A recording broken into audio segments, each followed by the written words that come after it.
بسم الله الرحمن الرحيم. الرحمن علم القرآن.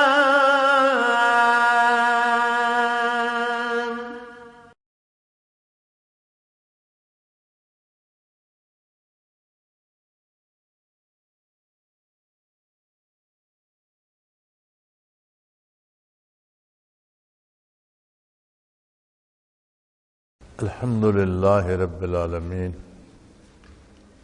والصلاة والسلام على حبيبه محمد وآله وصحبه أجمعين. أعوذ بالله من الشيطان الرجيم. بسم الله الرحمن الرحيم. إلا تنصروه فقد نصره الله إذ أخرجه الذين كفروا ثاني اثنين إذ هما في الغار إذ يقول لصاحبه لا تحزن إن الله معنا فأنزل الله سكينته عليه وأيده بجنود لم تروها وجعل كلمة الذين كفروا السفلى وكلمة الله هي العليا واللہ عزیز حکیم. اللہم سبحانک لا علم لنا الا ما علمتنا انک انت العلیم الحکیم. مولا یا صلی وسلم دائما ابدا علی حبیبک خیر الخلق کلہم.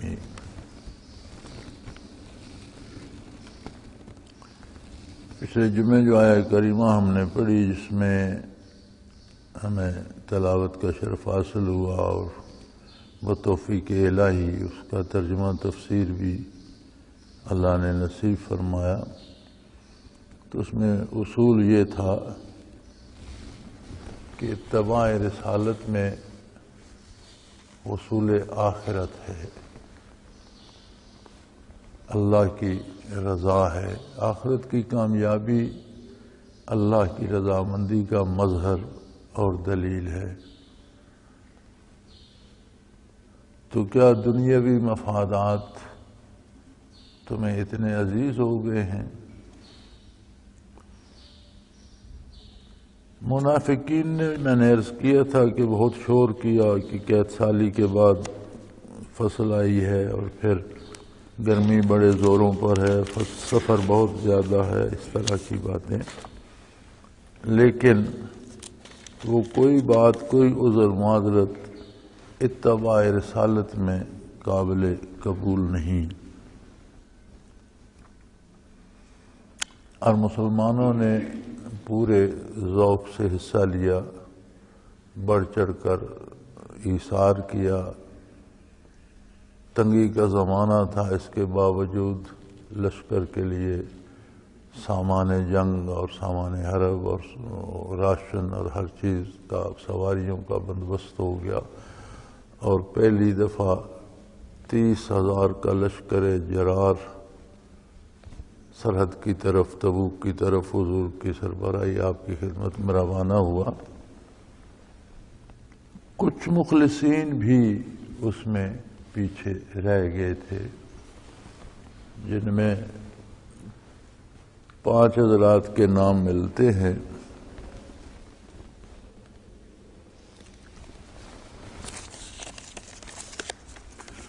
حضرت کعب بن مالک رضی اللہ تعالی عنہ، حضرت بلال بن امیہ رضی اللہ تعالی عنہ، حضرت مرارہ بن ربیع رضی اللہ تعالی عنہ، حضرت ابو خشیمہ رضی اللہ تعالی عنہ، حضرت ابو ذر غفاری رضی اللہ تعالی عنہ.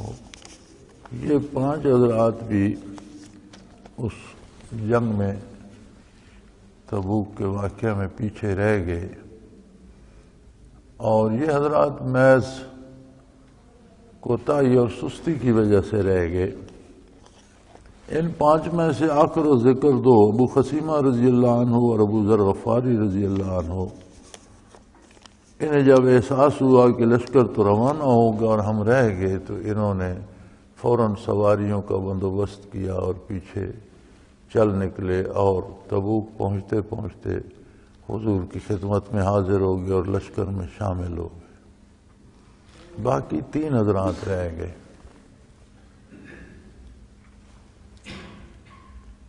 جو 3 حضرات رہ گئے تھے ان کی توبہ کا ذکر بھی قرآن کریم میں موجود ہے۔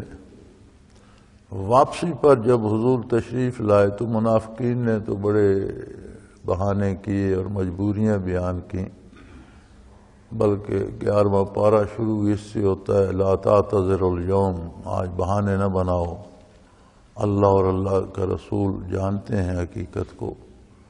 یہ 3 اشخاص جو مخلصین میں سے پیچھے رہ گئے تھے، ان کی توبہ کا ذکر قرآن کریم میں موجود ہے، لیکن رسول اللہ صلی اللہ علیہ وسلم نے ان سے مقاطعہ کا حکم دے دیا تھا۔ اور یہ حضرات آتے تھے مسجد نبوی میں نماز پڑھتے تھے، لیکن کوئی ان سے سلام دعا نہیں کرتا تھا، کوئی ان سے بات نہیں کرتا تھا، کوئی ان کی خیریت نہیں پوچھتا تھا، تاکہ بالآخر ان کی بیویوں کو بھی ان سے الگ کر دیا گیا کہ انہیں کھانا تو بنا کر دو لیکن میاں بیوی کا رشتہ ان سے نہ رکھو۔ اور غالباً 28 دن یا اس کے قریب یہ وقت گزرا تو پھر اللہ کریم کی طرف سے ان کی معافی اور توبہ کی قبولیت کا حکم نازل ہوا۔ یہ میں اس لیے عرض کر رہا ہوں کہ ہم آج کے مسلمان کا اندازہ کریں۔ قحط سالی کے بعد فصلوں کا سال تھا، سخت گرمی تھی، بہت لمبا سفر تھا، بہت بڑے لشکر سے مقابلہ تھا، یعنی وہ سارے جو دنیاوی اسباب تھے وہ مشکل تھے، لیکن اطاعت کا حق یہ ہے کہ مخلصین میں سے جو 3 رہ گئے، حضور صلی اللہ علیہ وسلم نے ان سے بھی مقاطعہ کا حکم دے دیا۔ کوئی ان سے بات نہیں کرتا تھا، ماں باپ، بہن بھائی، بیوی بچے، دوست احباب، کوئی بات نہیں کرتا جب تک ان کی توبہ قبول نہیں ہوئی۔ بلکہ ان میں سے ایک ہستی نے تو خود کو مسجد نبوی کے ستون سے باندھ دیا تھا، نماز کا وقت ہوتا تو احباب کھولتے، نماز ادا کر لیتے تو پھر خود کو بندھوا لیتے، اور وہ عرصہ توبہ قبول ہونے تک ستون سے بندھے کھڑے رہے رہتے۔ ایک میدان جنگ میں جو سینکڑوں میل دور تھا، حضور کی اتباع میں نہ جانے سے مخلصین کے ساتھ اتنی سختی کی گئی من جانب اللہ اور اللہ کے حبیب کی طرف سے، تو ایک ہم مسلمان ہیں جو حضور کے اتباع میں نماز بھی ادا نہیں کرتے۔ نماز 5 گانا فرض ہے،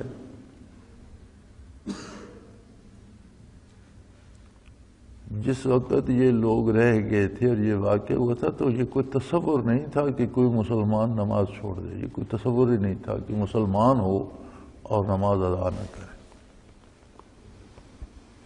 اب ذرا ہم اپنا اندازہ لگائیں کہ اگر ہم حضور کے حکم کے مطابق اللہ کی عبادت نہیں کر سکتے، نماز ادا نہیں کر سکتے، تو ہم کون سا جہاد کریں؟ اور اگر یہ صورتحال حضور اکرم صلی اللہ علیہ وسلم کے سامنے پیش ہو تو جو ساری رات ذکر اذکار کرتے تھے، ایک ایک رکعت میں ایسے لوگ بھی تھے جو ایک ایک رکعت میں 30 پارے پڑھ لیتے تھے، خلوص کے ساتھ سجدے کرتے تھے، شرف صحابیت سے سرفراز تھے، کتنے غزوات میں جانثاری دکھا چکے تھے، ایک غزوہ تبوک میں سستی سے، کاہلی سے یہ 3 حضرات پیچھے رہ گئے۔ سینکڑوں میل کا سفر بھی تھا، فصلیں بھی تیار تھیں، مقابلہ بھی بڑے دشمن سے تھا، اللہ کو پسند نہیں آیا۔ اطاعت پیغمبر میں کوئی بہانہ کارگر نہیں ہے سوائے معذوری کے۔ کوئی معذور ہے، بیمار ہے، لاچار ہے، وہ عذر شرعی ہے۔ اس کے علاوہ کوئی میری مصروفیت ہے، میرے پاس وقت نہیں ہے، میرا کاروبار ہے، یہ کوئی بہانہ قابل قبول نہیں ہے۔ تو یہ تو ایک جنگ میں سستی دکھانے سے اتنے بڑے اکابر صحابہ جن سے حضور بھی پیار فرماتے تھے، لیکن جب تک اللہ کریم کی طرف سے باقاعدہ ان کی معافی کا اعلان نہیں ہوا، ان سے کوئی بات تک نہیں کرتا۔ یہ اگر آج کا مسلمان بارگاہ نبوی میں پیش کیا جائے جس پر سجدہ بھی گراں ہے، اندازہ کریں کیا کیفیت ہو۔ ہم نے آنکھیں بند کر لی ہیں آخرت سے، اور ہم صرف دنیا کی سہولتیں، دنیا کا آرام، دنیا کی دولت، دنیا کی لذتیں سمیٹنے میں لگے ہوئے ہیں، اور ہمیں یہ احساس ہی نہیں ہے کہ یہ کچے دھاگے کی ڈور ہے، سانس کی آمد و شد کے کسی وقت بھی ٹوٹ سکتی ہے۔ دنیا جتنی ہوگی ساری یہیں رہ جائے گی، ساتھ تو وہ ایمان اور اعمال ہی جائیں گے۔ تو اعمال میں اگر کوئی بندہ پنجگانہ فرائض بھی ادا نہیں کرتا تو اس سے مزید کس نیکی کی توقع رکھی جائے؟ اور کیا نیکی کرتا ہوگا، کیا بھلائی کرتا ہوگا؟ اس میں بھی اس کی مصروفیات آڑے آتے ہیں، ناسازی طبع آڑے آتی ہے، عجیب طبیعت ہے جس پر اللہ کا سجدہ بھی گراں گزرتا ہے۔ یہ کیا طبیعت ہے؟ تو قرآن کریم یہ واقعات بیان ہی اس لیے فرماتا ہے کہ ہم یہ آئینہ دیکھ کر اپنا حال سامنے رکھ کر اپنی اصلاح کی فکر کریں کہ ابھی ہم عالم عمل میں ہیں، دار العمل میں ہیں، عمل کا وقت ہے، توبہ قبول ہو سکتی ہے، توبہ کی قبولیت کا وقت ہے، فرصت ہے ہمارے پاس۔ جب موت نے یہ راستے بند کر دیے تو پھر کیا ہوگا؟ پھر دوسری بات کی طرف توجہ دلوائی کہ لوگوں، اگر تم میرے حبیب صلی اللہ علیہ وسلم کا ساتھ نہ دینا چاہو تو بگڑے گا تو کچھ نہیں۔ تمہاری وجہ سے رسول اللہ صلی اللہ علیہ وسلم کا پیغام نہیں پھیل رہا، تمہاری وجہ سے دین قائم نہیں ہے۔ وہ جس کا رسول ہے وہ اس کا معاون بھی ہے، مددگار بھی ہے، رکھوالا بھی ہے، اور جس نے یہ دین نازل فرمایا ہے وہ خود اس دین کا محافظ بھی ہے اور اسے پھیلا بھی رہا ہے۔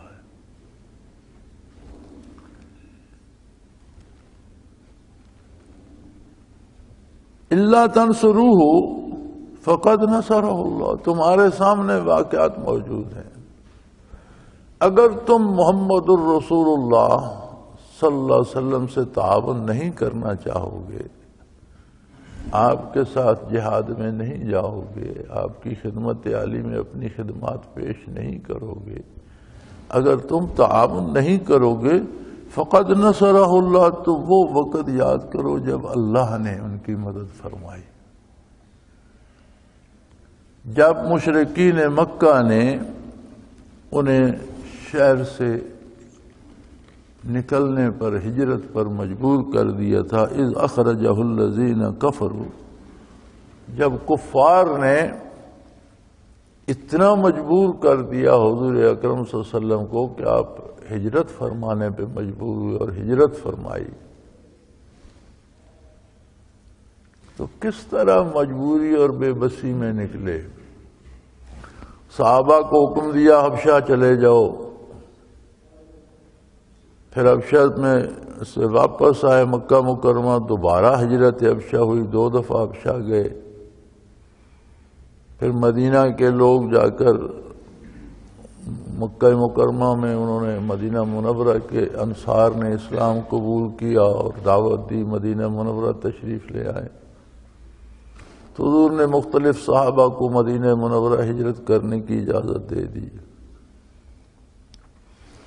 سیدنا ابو بکر صدیق رضی اللہ تعالیٰ عنہ نے بھی کئی دفعہ اجازت چاہی کہ حضور میں ہجرت کر جاؤں، فرمایا نہیں ابھی نہیں، خود حضور بھی وہاں رہے۔ آ کے مشرکین نے اپنی ایک مجلس قائم کی کہ اس قصے کو کسی طرح نمٹایا جائے، اسے ختم کیا جائے، یہ دن بدن بڑھ رہا ہے، اور اگر مسلمان یہاں سے ہجرت کر کے مدینہ منورہ جا رہے ہیں یا حبشہ جا رہے ہیں تو یہ بات ختم تو نہیں ہوگی، یہ جہاں جائیں گے وہاں بھی کوئی بات ان کے ہم نوا لوگ بن جائیں گے تو یہ بات پھیلے گی، تو اسے ختم کیا جائے۔ مفسرین کرام اس میں اکثر مفسرین یہ واقعہ لکھتے ہیں کہ جب یہ مجلس اکٹھی ہوئی تو دار الندوہ میں، تو وہاں شیطان بھی انسانی شکل میں ابلیس خود شریک ہوا۔ تو تجویز یہ پیش کی گئی کہ حضور صلی اللہ علیہ وسلم کو جس طرح مسلمان ہجرت کر رہے ہیں، حضور صلی اللہ علیہ وسلم کو بھی شہر بدر کر دیا جائے، مکہ مکرمہ کی حدود جہاں تک قریش کا دائرہ اختیار ہے اس وادی سے باہر نکال دیا جائے۔ جب اس پر رائے لی گئی تو وہ ایک بزرگ آدمی، بوڑھے آدمی کی شکل میں تھا، کسی نے پوچھا تم کون ہو؟ اس نے کہا نا شیخ نجدی، میں ایک نجدی بزرگ ہوں۔ تو اس نے کہا بھئی تمہاری رائے تو ٹھیک ہے، تم یہاں سے تو نکال دو گے، لیکن جو دعوت وہ یہاں دے رہے ہیں جہاں جائیں گے وہاں بھی دیں گے، تو جو دین وہ لائے ہیں وہ تو پھیلنا شروع ہو جائے گا، تمہارے شہر سے نکالنے کا فائدہ کیا ہوگا؟ وہ تو بات پھیلنا شروع ہو جائے گی، اور پھر ایک وقت آئے گا کہ ان پاس اتنی طاقت ہو جائے گی کہ تم سے شہر بھی لے لیں گے۔ انہوں نے کہا یہ تو ان بزرگوں کا مشورہ صحیح ہے، یہ نہیں، دوسرا طریقہ کوئی سوچو۔ پھر سوچا گیا کہ حضور اکرم صلی اللہ علیہ وسلم کو کسی ایک گھر میں قید کر دیا جائے، صبح و شام کھانا دے دیا جائے، کوئی بندہ نہ آپ کے پاس آنے پائے، نہ جانے پائے، نہ ملنے پائے، تو یوں جو عمر باقی ہے آپ صلی اللہ علیہ وسلم کی وہ اس قید تنہائی میں گزر جائے تاں کہ آپ دنیا سے رخصت ہو جائیں اور یہ قصہ ختم ہو جائے۔ اکثر لوگوں نے اس پر بھی اتفاق کیا، لیکن جب وہ شیخ سے نجدی سے پوچھا گیا تو وہ کہنے لگا تم لوگ سمجھ نہیں رہے ہو بات کو، جب اس کے ماننے والے کچھ حبشہ چلے گئے ہیں، کچھ مدینہ منورہ چلے گئے ہیں تو وہ محنت تو کرتے رہیں گے، اور تم قید بھی کر دو گے تو ایک وقت ایسا آئے گا کہ اس کے جانثار تمہارے ساتھ لڑ کر تم سے چھڑا لے جائیں گے، تو یہ تو کوئی حل نہیں ہے۔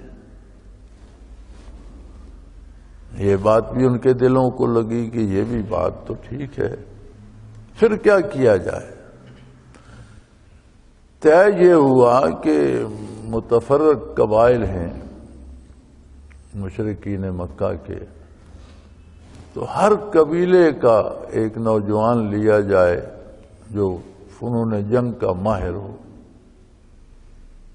تو یہ سارے جوان جو ہیں یہ جب حضور استراحت فرمائیں تو آپ کے گھر کو گھیرے میں لے لیں،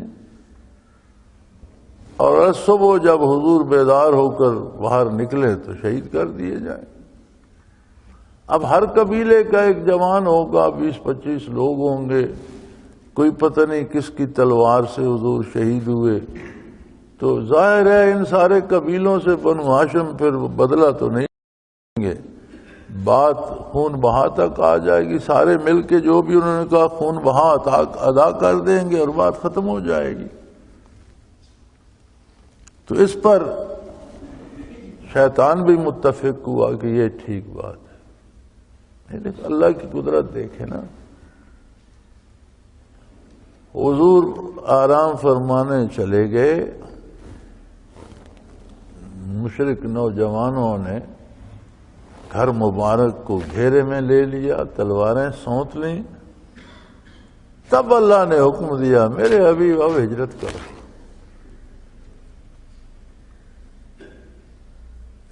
اللہ کو اپنی شان بھی دکھانا تھی کہ میں اپنے حبیب کا رکھوالا ہوں، انسانوں کا محتاج نہیں ہے. انسانی دنیا اور وسائل میں تو اتنا ہی تھا جتنا اب مشرک کر چکے. جب وہ سب کچھ کر چکے تو حکم ہوا میرے حبیب اب ہجرت کر جاؤ. آپ کو علم تھا پہلے، آپ کو تیاری کا حکم دے دیا گیا. آپ نے سیدنا ابوبکر صدیق رضی اللہ عنہ کو بتایا تھا. انہوں نے سانڈنیوں کا بھی اہتمام فرمایا، راشن کا بھی. جتنا سرمایہ گھر میں تھا وہ بھی سارا آپ نے لے لیا. اور اس انتظار میں تھے. حضور نے فرمایا کہ میں اور تم اکٹھے جائیں گے، ہجرت کریں گے.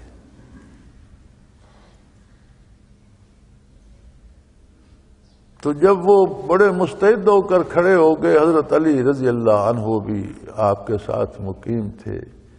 آپ اٹھے، حضرت علی رضی اللہ عنہ کو فرمایا کہ میرے بستر پر آپ آرام فرمائیں.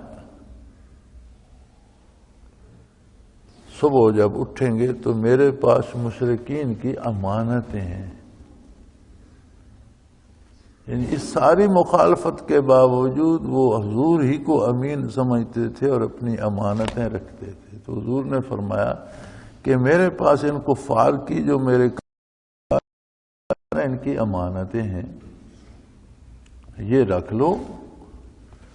جب صبح اٹھو گے تو یہ جس جس کی آپ نے فرمایا میں بتا دیتا ہوں، ان کو لوٹا دینا میری طرف سے. اور تم بھی وہاں آ جانا مدینہ منورہ ہمارے پاس. آپ کے اس ارشاد میں یہ خوشخبری موجود تھی کہ آپ کا بھی بگڑے گا کچھ نہیں. آپ خیریت سے اٹھیں گے، امانتیں ادا کریں گے اور پھر خدمت عالی میں مدینہ منورہ پہنچ جائیں گے. چنانچہ حضور کو حکم ہوا، حضور نکل کھڑے ہوئے.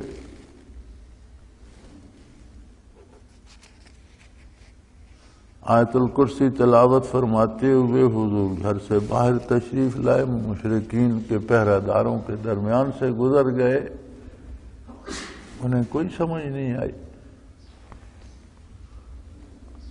سیدھے سیدنا ابوبکر صدیق رضی اللہ عنہ کے گھر کو رونق بخشی.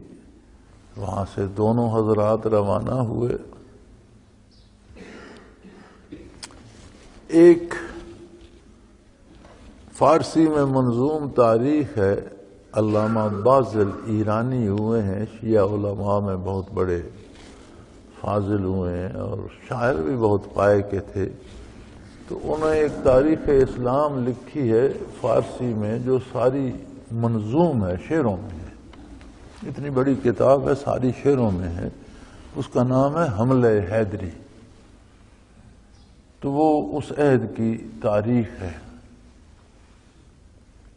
اس میں علامہ بازل بھی لکھتا ہے حضرت ابوبکر صدیق جناب گھر سے تیاری فرمائی. آپ کے غلام کو بھی پتہ تھا. طے یہ ہوا کہ غار ثور میں جا کر شب بسر فرمائیں گے. آگے اس کا رہنما کا انتظام کیا گیا کہ جو وہاں سے مدینہ منورہ کے راستے کی رہنمائی کرے گا. وہ بھی غیر مسلم تھا، اجرت پر لیا گیا. 2 سانڈنیاں اچھی تیار کی سیدنا ابوبکر صدیق رضی اللہ عنہ نے. آپ کی بچیوں نے کھانا بنایا. حضرت اسماء رضی اللہ عنہا نے حضور کا کھانا اور جو سرمایہ سیدنا صدیق اکبر وہ 2 پوٹلیاں باندھی. تو آپ کا وہ جو دوپٹہ تھا اسے آپ نے پھاڑ کر 2 ٹکڑے کر کے ان سے باندھا. اسی روز سے ان کا لقب ذو النطاقین، 2 دوپٹوں والی ہو گیا. تو وہاں سے جب چلے مدینہ مکہ مکرمہ کے پہاڑ بڑے سنگلاخ اور زمین بڑی سخت ہے. عجیب بات ہے، جن لوگوں کو اللہ نے سعادت بخشی ہے وہاں حاضری کی، وہ جانتے ہیں کہ نرم سے نرم جوتا بھی پہن کر مکہ مکرمہ کی زمین پہ چلتے رہو تو پاؤں کے تلووں میں خون جم جاتا ہے. تو علامہ بازل کہتا ہے چورفتند چندی ز دامان دشت قدوم فلک سایہ مجروح گشت، کہ بیابان میں پہاڑی علاقے میں تھوڑا ہی سفر کرنے کے بعد حضور اکرم صلی اللہ علیہ وآلہ وسلم کے قدوم مبارک زخمی ہو گئے. قدوم فلک سایہ مجروح گشت. سیدنا ابوبکر صدیق نے عرض کی یا رسول اللہ آپ کے تو پاؤں مبارک زخمی ہو گئے ہیں، تو آپ میرے دوش پہ تشریف لے آئے. علامہ بازل بھی لکھتا ہے ابو بکر آنگاہ بدوشش گرفت. ابو بکر نے اس وقت ان کو کندھوں پہ اٹھا لیا، اپنے کندھے پہ اٹھا لیا. ابو بکر آنگاہ بدوشش گرفت ولے این حدیث است جائے نہفت. لیکن کہتے ہیں یار یہ بات بندے کو حیرانگی میں ڈال دیتی ہے کہ در کس چنا قوت آمد پدید کے بارے نبوت توانت کشید، کہ کسی شخص میں اللہ نے اتنی طاقت بھر دی کہ وہ نبوت کا بوجھ اٹھا کر اس پہاڑ پر جا رہا ہے. دنیاوی اسباب فرمایا سارے کافروں نے مکمل کیے تھے، لیکن کیا میرے نبی کی ہجرت کو روک سکے؟ نہیں روک سکے، کچھ نہیں بگاڑ سکے. اس وقت تم ساتھ تو نہیں تھے، جو غزوہ تبوک میں پیچھے رہ گئے تم ساتھ تھے؟ یہ 30,000 کا لشکر ساتھ تھا؟ نہیں تھا. لیکن اللہ نے حفاظت فرمائی اور فرمایا اللہ تنصروہ، اگر تم مدد نہیں بھی کرو گے فقد نصرہ اللہ، تو اللہ نے پہلے بے شمار دفعہ آپ کی مدد فرمائی. اور وہ موقع یاد کرو اذ اخرجہ الذین کفروا، جب کافروں نے آپ کو شہر چھوڑنے پر ہجرت پر مجبور کر دیا تھا، جب حضور نے ہجرت فرمائی. ثانی اثنین اذ ہما فی الغار اذ یقول لصاحبہ لا تحزن ان اللہ معانا. تو دو میں کا دوسرا آپ صلی اللہ علیہ وسلم کے ساتھ غار میں تھا، دونوں غار میں تھے. جب آپ اپنے ساتھی سے فرما رہے تھے لا تحزن، میرا غم نہ کر، ان اللہ معانا، اللہ ہم دونوں کے ساتھ. یعنی پہلی تو یہ عجیب بات دیکھیں کہ ایک وقت ایسا بھی آیا پہاڑ سے اٹھا کر غار ثور تک جانے تک، کبھی اللہ آپ کو لے جائے، اللہ سب کو لے جائے، تو غار ثور پر کھڑے ہو کر نیچے نظر کریں تو بڑی لمبی، بڑی مشکل، بڑی اونچی پہاڑی. جہاں سے حاجی چڑھتے ہیں وہ تو راستہ بنا ہوا ہے. جدھر سے حضور تشریف لے گئے ابو بکر صدیق رضی اللہ عنہ کے کاندھے پہ سوار، نرے پتھر، بڑے پتھر، کوئی راستہ نہیں. رات کی تاریکی تھی، لیکن جہاں اللہ کی رہنمائی ہو سارے کام ہوتے ہیں. یہ لمحات وہ تھے کہ وجود اقدس رسول اللہ صلی اللہ علیہ وسلم کا تعلق دوش ابو بکر سے تھا، اور زمین بھی ابو بکر کے پاؤں چوم رہی تھی، حضور کے قدم مبارک زمین پر بھی نہیں. یہ عجیب سعادت ہے کہ وہ ہستی جو کائنات کے لیے، سارے جہانوں کے لیے رحمت ہے، وہ ہستی جو آپ اللہ کا آخری پیغام لانے والی ہے، وہ جو ختم الانبیاء، امام الانبیاء، امام الرسل ہے، نبیوں رسولوں کی امام ہے، وہ ساری برکات ابو بکر صدیق کے کندھے پر تھیں. اور کائنات کو بھی اگر برکات مل رہی تھی تو ابو بکر صدیق کے پاؤں مبارک سے مل رہی تھی. کیسے عجیب لمحات.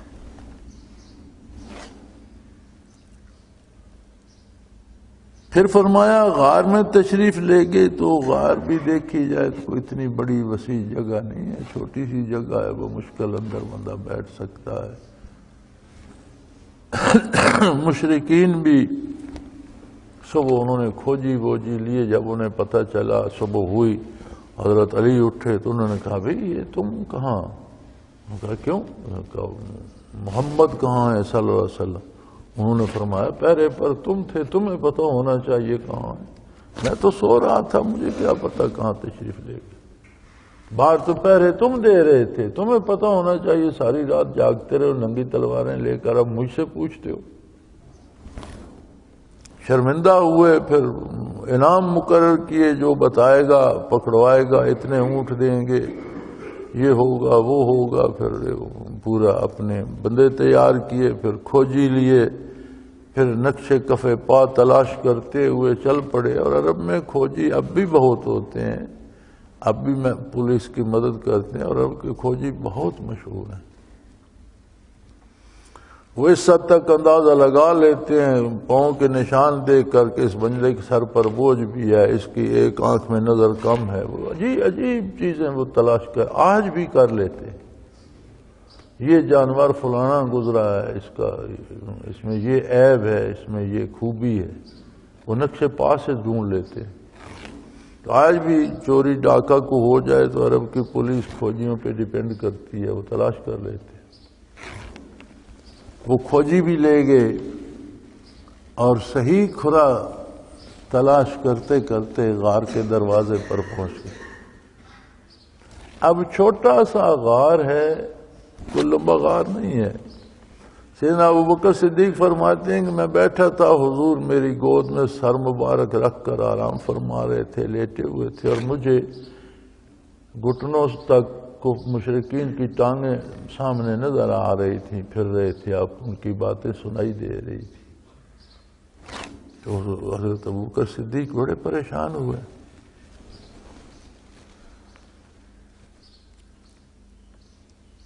اذ اخرج الذین کفروا ثانی اثنین اذ ہما فی الغار، دو میں کا دوسرا، دونوں جب غار میں جلوہ افروز تھے، یعنی دنیا میں دو میں کا دوسرا، کہ دنیا میں صرف دو ہستیاں ایسی ہیں جو تمام عالم سے الگ شان رکھتی ہیں۔ اول ان میں محمد الرسول اللہ صلی اللہ علیہ وسلم ہے، اور دوسرا ابو بکر صدیق، ثانی اثنین۔ علامہ مرحوم نے ربائی کہی تھی نا، امن الناس بر مولائے ما۔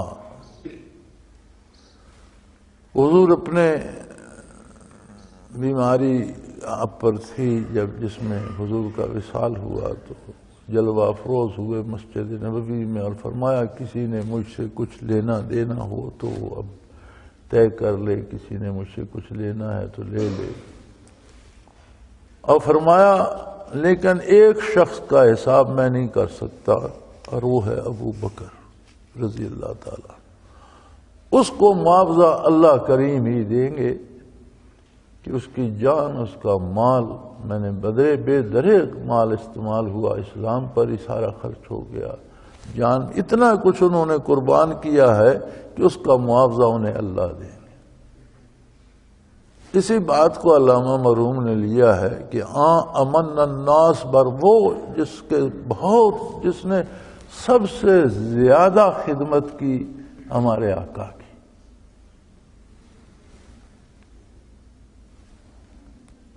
کلیم وادی سینائے ماں، دولت او کشت ملت راچوں ابر، ثانی اس نینو غارو بدرو قبر، کہ دو میں کا دوسرا بھی ابو بکر، غار کا ثانی دوسرا بھی ابو بکر، بدر کا ثانی بھی ابو بکر، اور قبر مبارک کا ثانی بھی ابو بکر صدیق۔ عجیب فضیلتیں ہیں انبیاء میں۔ ابراہیم علیہ السلام نبی، اسحاق علیہ السلام، یعقوب علیہ السلام نبی، یوسف علیہ السلام نبی، یوسف علیہ السلام نبی، یعقوب علیہ السلام نبی، اسحاق علیہ السلام نبی، ابراہیم علیہ السلام نبی، 4 پشتیں مسلسل نبوت ہے۔ ابو بکر صدیق رضی اللہ عنہ خود صحابی، والد صحابی، بیٹے بیٹیاں صحابی، پوتے صحابی، 4 پشت صحبت ہے محمد الرسول۔ اور کوئی ایک ولی کامل ہو تو مشائخ فرماتے ہیں کہ 7 پشتوں تک اس کی اولاد کے خون میں وہ تاثیر جاتی ہے، بگڑ بھی جائیں تو بے دین نہیں ہوتے، اللہ اللہ نہ بھی کریں تو کچھ اللہ کی عظمت کا احساس باقی رہتا ہے، جینز میں خون میں سفر کرتی ہے شے، جس کی 4 پشتیں صحابی ہوں۔ جب 2 میں کا دوسرا ان کے ساتھ تھا غار میں، تو جب بہت گھبراہٹ محسوس کی سیدنا ابو بکر صدیق نے، حزن کہتے ہیں محبوب کے رنج کو، دکھ کو، ذاتی رنج کو نہیں، ذاتی خطرہ اپنی جان کا ہو تو اسے خوف کہتے ہیں۔ سیدنا یعقوب علیہ السلام یوسف علیہ السلام کے ہجر میں روتے روتے آنکھیں سفید کر دیں تو اللہ کریم فرماتے ہیں وَبِيَضَّتْنَاهُ مِنَ الْحُزْنِ، یوسف کے رنج میں اتنا پیار تھا کہ یوسف کے یہاں حزن استعمال ہوا ہے، ان کی رو رو کر آنکھیں سفید ہو، یہاں بھی حزن استعمال ہوا ہے۔ حضور صلی اللہ علیہ وسلم نے ابو بکر صدیق کو مخاطب کرتے ہوئے فرمایا لا تحزن، میری فکر نہ کریں، پریشان نہ ہوں۔ کیوں؟ ان اللہ معانا، یقیناً اللہ ہم دونوں کے ساتھ۔ یہاں بات آ گئی معیت باری کی، یہ بڑی عجیب بات ہے۔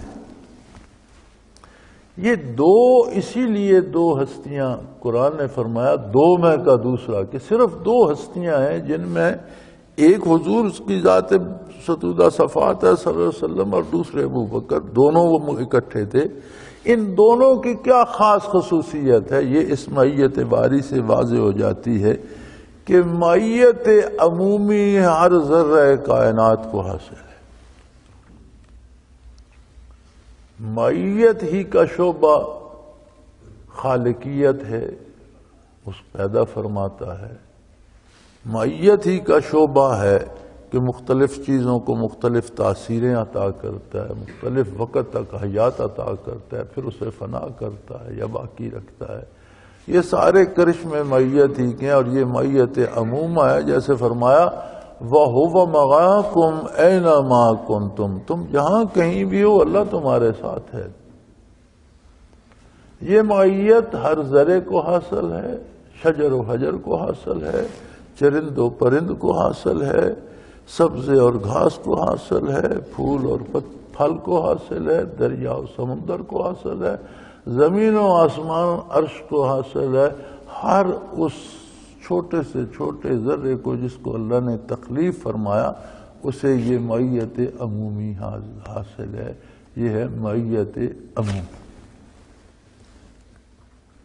کافر کا وجود بھی تو اللہ کا دیا ہوا ہے اور اس نے باقی رکھا ہوا ہے، تب ہے، یہ بھی اسی معیت کا حصہ ہے۔ اور ملائکہ، فرشتے، نوری مخلوق بھی اسی کی مخلوق۔ اب اس سے اوپر ایک معیت ہے جو صرف مومن کو نصیب ہے۔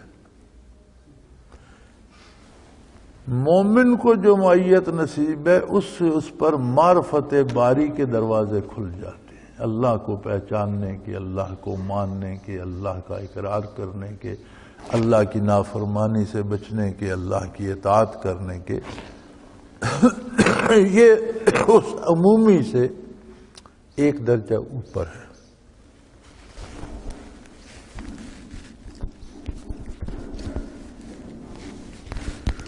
اب اس کے بعد معیت خاصہ ہے، وہ اہل اللہ کو حاصل ہے۔ ہمارے ساتھ ہی جیتے بستے، کھاتے پیتے، ہماری طرح ہی رہتے ہیں، لیکن اللہ کا ساتھ انہیں ایک خاص طریقے سے نصیب ہوتا ہے، ان کے دلوں میں نور ہوتا ہے، ان کے دلوں میں تجلیات باری ہوتی ہیں، جیسے فرمایا گیا سیماہم فی وجوہہم، ان کے چہروں پہ اللہ کی تجلیات رقصاں ہوتی ہیں، یہ معیت خاصہ ہوتی ہے۔ لیکن یہاں ایک قید لگ گئی، ولی اللہ کو معیت خاصہ تو نصیب ہوتی ہے، لیکن اس میں معیت ذاتی ہوتی ہے اللہ کریم کی طرف سے، ولی کی طرف سے یا انسان کی طرف سے اس کا وصف ہوتا ہے، کوئی صفت ہوتی ہے، جیسے ان اللہ مع الصابرین، اللہ ان اللہ ادھر ذاتی معیت ہے، مع الصابرین ادھر صفت انسانی ہے، صبر ہے، نیکی پہ قائم رہنا اور گناہ کے قریب نہ جانا۔ فرمایا ایسے لوگوں کو میں میری معیت ذاتی نصیب ہے، یہی ولایت ہے، اسی کو ہم اولیاء اللہ، ایسے اس صفت کے جو حامل ہوتے ہیں انہی کو ولی اللہ ہم کہتے ہیں۔ ان اللہ مع المحسنین، جس میں صفت احسان ہے، یعنی انسان کی صفت ہے، ادھر معیت ذاتی ہے۔ اس کا مطلب یہ ہے کہ خدا نہ خواستہ اگر وہ صفت ضائع ہو جائے، صبر ضائع ہو جائے یا احسان ضائع ہو جائے، معیت سے محروم ہو جائے گا۔ اس سے اوپر کا درجہ ہے معیت کا انبیاء علیہ السلام کا، کیونکہ انبیاء معصوم عن الخطا ہوتے ہیں، انبیاء سے گناہ کا تصور بھی نہیں کیا جا سکتا، غلطی کا امکان نہیں ہوتا، دائمی نیکی ورع تقوی مثالی اور دائمی ہوتا ہے، تو معیت اخص الخاص انہیں حاصل ہوتی ہے، لیکن وہاں معیت صفاتی ہو جاتی ہے۔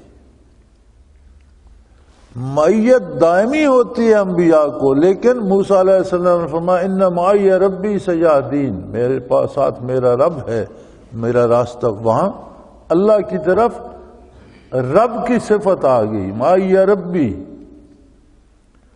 اسی طرح فرعون کے ساتھ بات کرو، انی معاکما اسمع و ارا، میں تمہارے ساتھ ہوں، سن رہا ہوں، دیکھ رہا ہوں۔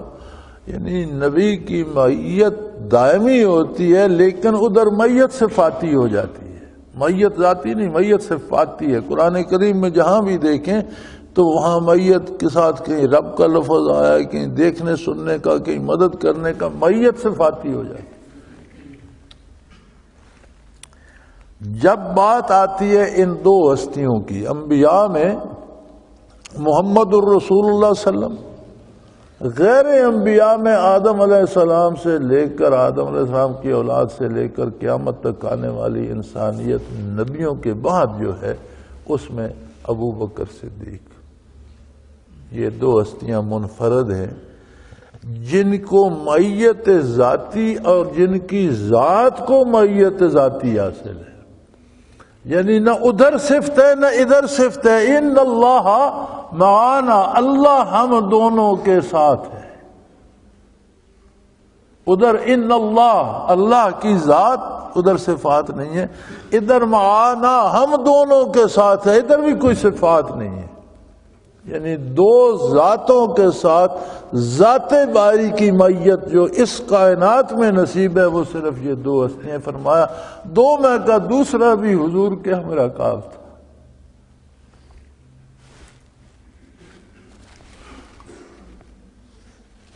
وآخر دعوانا ان الحمدللہ رب العالمین۔ اللہ اللہ اللہ اللہ اللہ اللہ اللہ اللہ۔ حضرت امیر محمد اکرم آبان مد ذلہ العالی دار العرفان منارہ ضلع چکوال میں سالہ سال سے قرآن و حدیث کے اوپر خطابات کر رہے ہیں اور سلسلہ نقشبندیہ اویسیہ کے مطابق لوگوں کو ذکر الہی کی تربیت دے رہے ہیں۔ وہ قرآن پاک کی تفسیر ترتیب وار بیان کر رہے ہیں۔